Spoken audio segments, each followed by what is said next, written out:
নমস্কার বন্ধুরা, স্বপ্নাস ডায়েরিতে সবাইকে অনেক ওয়েলকাম জানাই। আজ তোমাদের আমি শেয়ার করব পুর ভরা পুঁই শাকের বড়া। নতুনভাবে রেসিপিটি শেয়ার করছি, আশা করছি তোমাদের খুব ভালো লাগবে। ভালো লাগলে চ্যানেলটি সাবস্ক্রাইব করে পাশে থাকার অনুরোধ রইল। প্রথমেই আমি কটা পুঁই শাকের পাতা ধুয়ে সাইড করে নিয়ে নিলাম। এবার এখানে কিছুটা ব্যাটার তৈরি করব, তার জন্য এক বাটি চালের গুঁড়ি নিয়ে নিয়েছি। সঙ্গে দিয়ে দিচ্ছি সামান্য লবণ আর সামান্য হলুদ।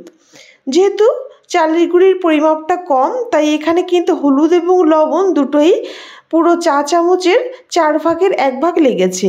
দিয়ে দিচ্ছি হাফ চামচ মতো শুকনো লঙ্কার গুঁড়ি এবং সেই চা চামচের 4 ভাগের 1 ভাগ কালো জিরে। সব কিছু দেওয়ার পর অল্প অল্প নর্মাল জল দিয়ে ব্যাটারটা তৈরি করে নিচ্ছি। এখানে আমি শুধু চালের গুঁড়ি দিয়েই ব্যাটারটা তৈরি করছি। তোমাদের হাতের কাছে যদি বেসন থাকে, এখানে অর্ধেকটা বেসন আর অর্ধেকটা চালের গুঁড়ি দিয়ে ব্যাটারটা তৈরি করতে পারো, বা চালের গুঁড়ি যদি না থাকে এখানে কর্নফ্লাওয়ার দিয়েও আর বেসন দিয়েও ব্যাটারটা তৈরি করতে পারো। ভালো করে মিশিয়ে সফট একটা ব্যাটার তৈরি করে নিয়েছি। আর ব্যাটারের ঘনত্বটা অবশ্যই খেয়াল করছো, একদম পাতলাও হবে না আর খুব ঘনও হবে না। এবার ব্যাটারটাকে ভালো করে গুলে নিয়ে আমি সাইড করে ঢেকে রেখে দিচ্ছি। অন্যদিকে ফ্রাইং প্যান বসিয়ে দিলাম। এখানে দিয়ে দিচ্ছি প্রথমেই কিছুটা সাদা তেল। আমি বড়া তৈরির জন্য ভিতরের পুরটা তৈরি করব, তার জন্য প্রথমেই তেলের উপর দিয়ে দিলাম বড় সাইজের একটা পেঁয়াজ কুচি। পেঁয়াজটা 1 মিনিট মতো নেড়ে চেড়ে এখানে অ্যাড করে দেব লবণ এবং হলুদ। এখানে প্রায় হাফ চামচ মতো লবণ এবং হলুদ অ্যাড করলাম। লবণ হলুদ দিয়ে আবারও 1 মিনিট ভেজে নেব।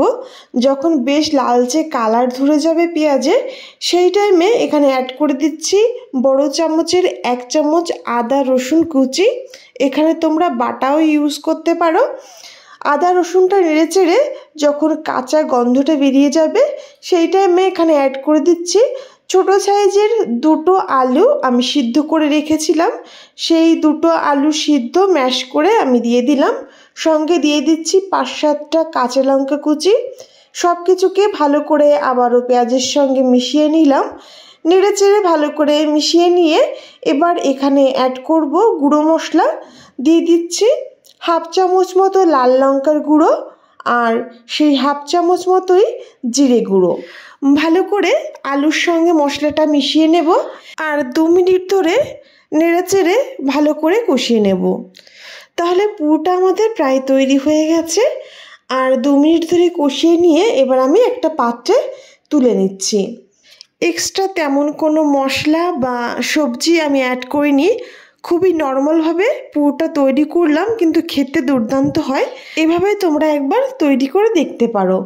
এইদিকে বড়াগুলো ভেজে নেওয়ার জন্য আমি একটা পাতা নিয়ে নিলাম, এবং বড় সাইজের যদি পাতা হয় তাহলে কিন্তু একটা পাতার মধ্যে পুরোটা ভরে ঠিক এইভাবে তোমরা বড়াটা ভেজে নিতে পারো।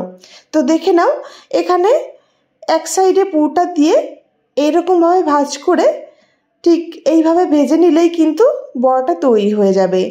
আর যদি 2টো পাতা লাগে বা একটা পাতা ছোট থাকে, তাহলে একটার উপরে এরকম আর একটা পাতা দিয়ে সেই একইভাবে ভাঁজটা দিয়ে একবার পাশ থেকে এবং একবার নিচ থেকে ভাঁজ দিয়ে তেলের উপর ছেড়ে দিলে আমাদের বড়া কিন্তু তৈরি হয়ে যাবে। খুব নর্মালভাবে আমি বড়াটার শেপ তোমাদের তৈরি করে দেখালাম। যদি তোমাদের কঠিন মনে হয় তবে একটা পাতার উপরই অল্প পুর দিয়ে এদিক ওদিক 2টো ভাঁজ দিলেই কিন্তু সুন্দর বড়াটা তৈরি হয়ে যাবে। তো তোমাদেরকে আমি আরও একটা শেপ করে দেখাচ্ছি। যদি ছোট 2টো পাতা হয়, 2 সাইড দিয়ে মুড়ে মাঝে নিয়ে আবার মাঝখান থেকে উপর সাইডে ভাঁজ দিয়ে বেসনে ডুবিয়ে তেলের উপর ছেড়ে দিলেই আমাদের বড়া তৈরি হয়ে যাবে। এদিকে ফ্রাইং প্যান বসিয়ে দিয়েছি। তেলটা গরম হয়ে গেলে এবার এক এক করে বড়ার শেপ করা যে পাতাগুলো আমি রেখেছি সেগুলো বেসনে ডুবিয়ে নিয়ে আমি তেলের উপর ছেড়ে দিচ্ছি। তবে যেদিকে মুড়ে পাতাটাকে ভাঁজ করা হয়েছে সেই দিকটা কিন্তু নিচে দেবে, তাহলে বড়াটা খুলে যাওয়ার কোনো সম্ভাবনা থাকে না। এইভাবে এক এক করে আমি প্রত্যেকটা বড়াই দিয়ে দিচ্ছি। দেখতেই পাচ্ছ, খুবই সহজভাবে কিন্তু তেলের উপর ছেড়ে দিলেই বড়াটা তৈরি হয়ে যাবে, কোনো ব্যাপার না।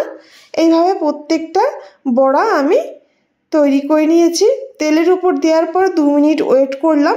যখন এক সাইড ভাজা হয়ে গেল সেই টাইমে আমি উল্টে দিচ্ছি। তো দেখো খুব সুন্দর কিন্তু বড়াটা তৈরি হয়ে গেছে। আর খেতে কেমন হবে এটা আর বলার নয়, পুরটা এত ভালো হয়েছে, অবশ্যই খুবই টেস্টি হবে। এখানে উল্টে দিলাম প্রত্যেকটা বড়া এবং উল্টো সাইড ভাজা হয়ে গেলে আবারও আমি উল্টে দিচ্ছি। এইভাবে আঁচটাকে মিডিয়ামে রেখে উল্টে পাল্টে বেশ লালচে রং ধরে আমি বড়াগুলো ভেজে নিলাম। তো বন্ধুরা, তোমাদের ভিডিওটি কেমন লেগেছে অবশ্যই কমেন্ট করে জানাতে ভুলো না। আর ভালো লাগলে চ্যানেলটি সাবস্ক্রাইব করে আমার পাশে থেকো। সবাইকে অনেক ধন্যবাদ পুরো ভিডিওটি দেখার জন্য। অনেক ভালো থেকো, সুস্থ থেকো। আজ এ পর্যন্তই।